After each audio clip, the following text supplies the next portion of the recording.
খালামনির হাতে রান্না খেয়ে ভাগিনাদের অনুভূতিটা কি চলেন শুনে আসি। সাইডকে অসংখ্য ধন্যবাদ আর আন্টিকে এত সুন্দর একটা আয়োজন করার জন্য।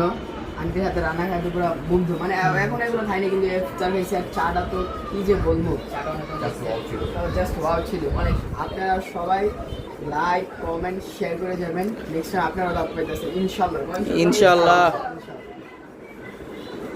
তো তানভীর কিছু বলো। সব বলে দিছে। তামিম কিছু কও।